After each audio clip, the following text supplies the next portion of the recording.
All right, Shalom. Before I get started, I want to give all glory, honor, and praise to Yahweh Bahashim, Yahweh Bahashim, HaKodash.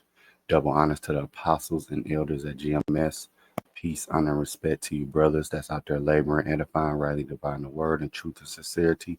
Shalom to you believers out there, the Aki and Wagwa. And what I want to get into is Yahawashi the Vine. Um, Last night I was reading, John 15, where it say Yahawashi is the vine, followers are the branches, and that's so true because I was just thinking about how I remember when I first came into truth, how brothers kept talking about, you can't do nothing without the spirit, you can't do nothing without the spirit, and at that time I didn't really understand what they was talking about, but a couple years in this truth, and I understand even more what they mean about when the spirit is not on you and when the spirit is on you. And the spirit is more on you when you're abiding in Yahawashi, Lord will. So let's start it off. John 15:1. It says, I'm the true vine, and my father is the husbandman. Now, Yahawashi is that vine, okay? And my father, which is Yahweh, is the husbandman. All right, now let's look up husbandman. I looked up this word husbandman, and it says a husbandman, tiller of the soil, a vine dresser. Okay. When you go into husbandry, it says the care, cultivation, and breeding of crops and animals. It says management and conservation of resources, right? So it had me thinking about this scripture in John, the 6th chapter, where let's go here to starting at the 64th verse. It says, in this Yahawashi, he says, what? But there are some of you that believe not, for Yahawashi knew from the beginning who they were that believed not, and who should betray him. And 65 is the point. And he said, therefore I say unto you, that no man can come unto me except it were given unto him of my Father. All right. So Yahweh is the husbandman. All right. He's pruning, cutting. All right. He's even giving power to Yahawashi, man. But he's the true husbandman. Okay. He's the true vine dresser. That's why Yahawashi said, look, you can't come to me if the Father ain't, you know, green like that. Okay. So now let's go back to John. Okay. Because husbandry was something that a lot of us Israelites did in antiquity, but now I was listening to the brother video, how he was going into how we so dependent off the grid, which is so true. You know, I believe it's only 2% of the people are farmers. So he said that leave like 98% that's just don't know how to, you know, till the land. Don't, a lot of us don't even have land to till, but I'm just saying, like, in antiquity, you ate off your land. You build houses on your land. Men were more into carpentry, tilling the ground, things of that nature. Women was more into sewing and even tending to the gardens and things of that nature. Whereas now it's just more, we live in a city, okay, where you can just get the finished product, okay. Verse 2, it says, every branch in me that beareth not fruit, he taketh away, and every branch that beareth fruit, he purgeth it, that it may breed more fruit, man. And that's so true, okay. So he's saying, look, if you ain't doing nothing, if you ain't abiding in Yahawashi, guess what? You gonna get taken away. Okay. And if you is bearing fruit, you're gonna get purged. And that's why when you go to had me thinking about Hebrews 12, starting at verse 6, what it said, for whom the Lord loveth, he chasteneth and scourge every son whom he receives. Yeah, that's a part of that purging, man. All right. You get afflictions, whether it be health wise, your money, uh, your significant other, demons jumping on people to get at you, all types of things that come upon you that you might be like, man, what's going on? But hey, that's a part of the chastening. That's a part of purging. It says, if you endure chastening, the Most High dealeth with you as sons. For what son is he whom the Father chasten not? Right. You see these little badass kids running around. It's because they ain't had no parent to break their foot off in their ASS, man. And what ends up happening? A lot of those kids end up being degenerates. They end up dead in jail, drugged out, outed out, you name it, man. A lot of kids that had leeway, a lot of adults that had leeway when they were children, they messed up, man. Versus, uh, you might see a successful adult according to this world standard, a good job or a good career or whatever going on. They might be a little, well mannered. Well, best believe whether it was the mother or the father, somebody broke a foot off in their behind when they was young, and you can most definitely tell when it was a father in the household for the most part. For the most part. All right. It says, for whom the Lord loveth, he chasteneth and scourgeth every son whom he receiveth. Yeah. Okay. So you're gonna get chastened, man. And then let's go here. Proverbs 25 and verse 4 says what? You take away the dross from the silver, and there shall come forth a vessel for the finer. Yeah. So, you know, going through these light afflictions, all right, is taking that dross away, that unwanted matter away from us. That at the time it don't feel good, but when you come out on the other end, is better for you. Just like when you become an adult and you realize the reason why you might have got a whooping when you was, 7, 8, 9. You realize why your parents uh maneuvered the way they maneuvered and told you things to do. You realize that when you become an adult, man. Okay, so going back into John 15, verse 3, it says what? Now ye are clean, okay, through the word which I have spoken unto you. All right. So this word is cleaning us constantly. All right. Taking away that dross. All right. Purging us. Okay. That's what the word is doing. All right. It has done and is still doing. Let's go here. Let's go to Psalms 119, verse 9. It says what? Wherewith shall a young man cleanse his way? By taking heed thereto according to thy word. Yep. This word is the first step at becoming a ruler. This word is the first step at our Israelite woman returning back to being righteous enough to be wise for the rulers. All right. This word is the first step in brothers and sisters um becoming righteous, man. All right. Giving us the wisdom, giving us the knowledge. All right. So now let's go back to John 15. We left all at 3. It said, abide in me and I in you, as the branch cannot bear fruit of itself except it abide in the vine. No more can ye accept you abide in me. So you ever notice when you cut a piece of the plant off, you prune your plants, prune trees, cut the grass, it looks alive for a long time. Then after a while, what do it do? It's turn brown, and then eventually it just, it is dead. All right, but for a long time, it seems to be alive. All right, and it's been a lot of men who they be in the truth for a number of years, and they get cut off, and they seem like they still alive, but eventually they fade away. So now I want to look up abide. I looked up abide. Matter of fact, in the Edom. Now check this out. It says originally intransitive with genitive of the object, what we abide in his. We waited for. Don't the scriptures what? Tell us to wait for Yahawashi.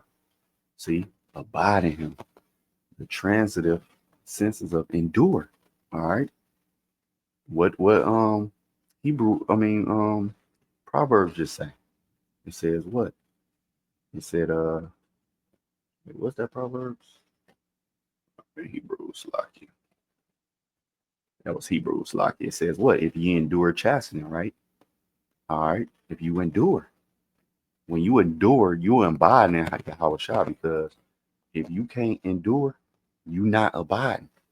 And the Lord is not abiding with you. That's how guys fall out. That's how brothers and sisters fall out. All right. Not abide. And the Lord not supping with them. It says sustain, stay firm under, also tolerate. It's a lot of things you're gonna have to tolerate. Taking a low, man. In the world, a lot of times you didn't have to take the low. All right, but we are taught to take. Nah, let me throw this disclaimer. Somebody run up on you, punching you, and all of that, you got the right to defend yourself. Somebody breaking your home or something like that, you got the right to defend yourself. I'm talking about in petty situations where your life is not threatened, where nobody's doing bodily harm to you. You know, you road rage situations or just niggas being petty, period. You learn to take that low. It ain't worth it. Because, not taking a low could put you in a situation. All right. Put up with. Yeah. All right. So I thought that was just some good little similar words or phrases um, with going into abiding. But when you really get it, the abide, it say again to remain. All right. To sojourn, not depart. Yeah, don't depart from the word. When you don't depart from the word, you abide in Yahawashi. When you when you're just not a hero, when you're a doer of the word, that's basically you abiding, man. For real, for real. But that's the Lord abiding with you. Because what did it say? It says what? Uh, Abide in me and I in you. So the Lord gotta be supping with you as well. You can't conjure up the spirit. All right. So now I want to get this in what's that in the NLT. Let me see. Let's get that in the NLT. It says, yes, I am the vine, and you are the branches. Those who remain in me and I in them will produce much fruit. For apart from me, you can do nothing. And that's so true. Like I was saying, like when you reaping more to the flesh, the lessons ain't coming out like they should be. That's one thing I learned. When you reading and praying and you fasting and you studying and you doing your due diligence in the spirit with, guess what? The lessons they gonna start flowing out. That's one thing I did notice. A brother can say one word and then boom, you three precepts come to your mind and you like, oh, I got a lesson. Then you start precepting them precepts. All right. That's hey, you can't do nothing with y'all child. From that all the way to whatever it is you want to accomplish carnally, you can't do that without you can do nothing without abiding in Yahawashi, man. All right. So now I want to get this though. Let's get Matthew. What was this right here? Okay, so that. Let's get Matthew 26 and 41. It says, watch and pray that ye enter not into temptation. The spirit indeed is willing, but the flesh is weak. Yeah. So the spirit always wanna, basically the spirit is ready to read, ready to study, ready to fast, ready to pray, ready to be righteous. But it's that flesh. It's that flesh, man.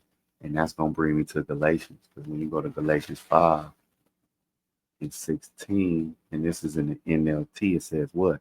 So I say, let the Holy Spirit guide your lives, then you won't be doing what your sinful nature craves. Yeah, the flesh always want to do, for the most part, sinful things, man. They want to feed that flesh, man, and take you out of the spirit. And again, them lessons don't come out. You might study less, you read less, you might listen to videos less, be more occupied in scrolling on your phone, drinking, or whatever it is it may be, man. You know what I'm saying? That's when you sow into that flesh, man. It says the sinful nature wants to do evil, which is just the opposite of what the spirit wants. Yeah. Even like taking a low. All right. The flesh want to get that get back. The flesh want to punch somebody in the face. The flesh want to go tit for tat. But the spirit It's telling you, no, take the law, play it conservative.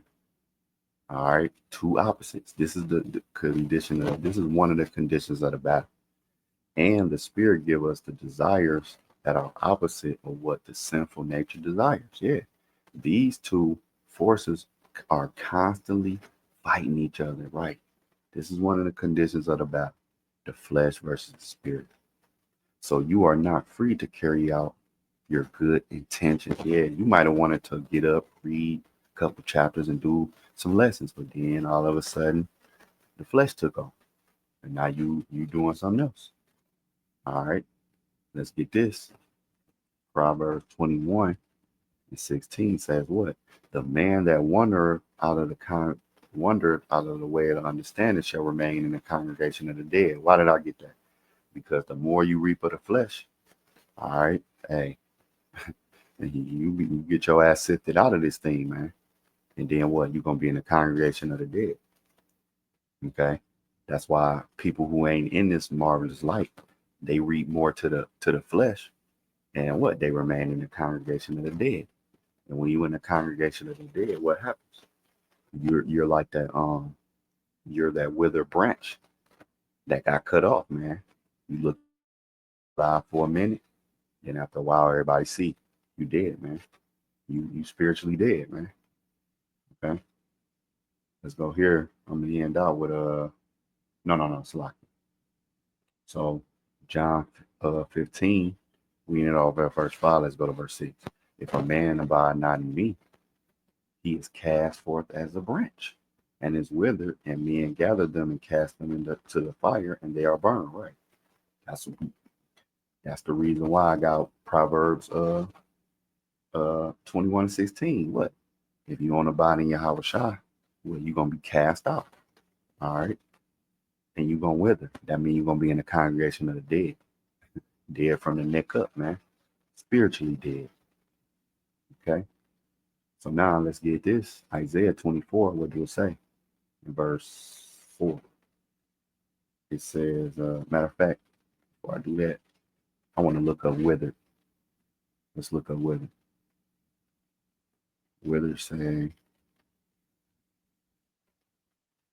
it says to make dry, dry up, wither, become dry, to be dry, withered. All right. Of the members of body, to waste away, pine away, man.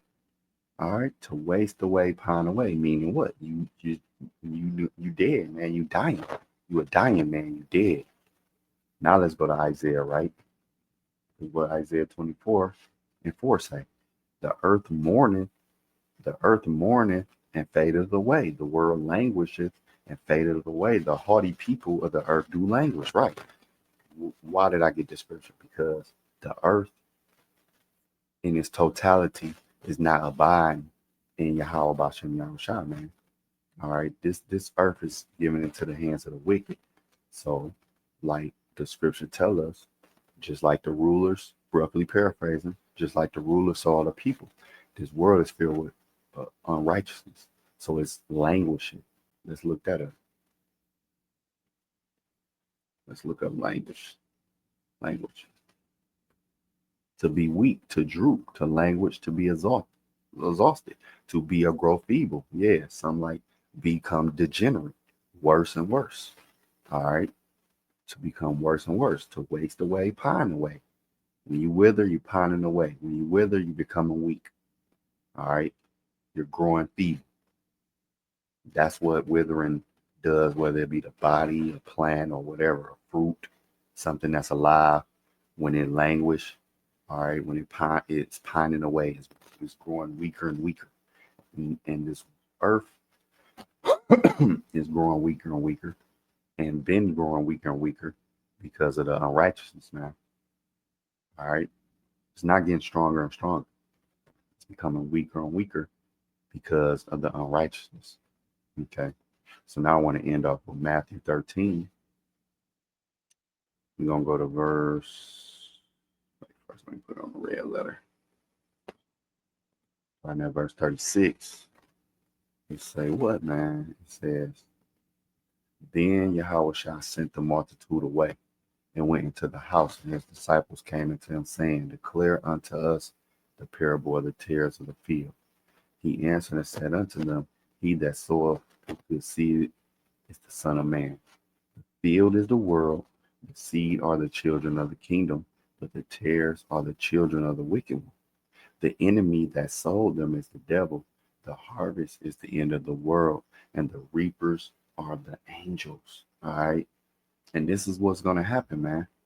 This is what's going to happen to all those abominable branches, all of those branches that didn't bear fruit, all of the wicked branches. They're going to get reaped. Let's continue on. As therefore the tares are gathered and burned in the fire. Yeah, they're going to catch nukes. They're going to catch them hot nukes up there behind. So shall it be in the end of this world. So the Son of Man shall send forth his angels, and they shall gather out of his kingdom all that things that offend, and them which do iniquity. All right, and shall cast them into a furnace of fire. There shall be wailing and gnashing of teeth. Right. This is the destiny of those those uh those branches that didn't abide in Yahawashi, man. All right. All of the branches that what? Didn't bear no fruit. All right. What did he say? He taketh away. All right. And every branch that bear fruit, he purges it, that it may bring fruit. All right. But he said what? Without me, you can do nothing. All right. If a man abide not in me, he is cast forth as a branch and is withered. And men gather them and cast them in the fire, and they are burnt. Right. Meaning you're going to see the second death. That's what's going to happen to all those branches, man. They're going to meet the second death, which is that thermonuclear holocaust, man. Them ICBMs. Okay. Let's get this. Then shall the righteous shine forth as the sun in the kingdom of their Father. Who have ears to hear, let them hear. Right. So the good branches, all right, that abided and stayed within on the vine that wasn't pruned, they not gonna taste that second death. All right, they're gonna shine in the kingdom. They are what's called the elect. All right, starting with the 144,000, man. Okay. I just wanted to bring this out, a little quick lesson. Yahawashi is the vine, and Lord willing, we continue to be able to abide in him, he and us. To the next time, Shalom.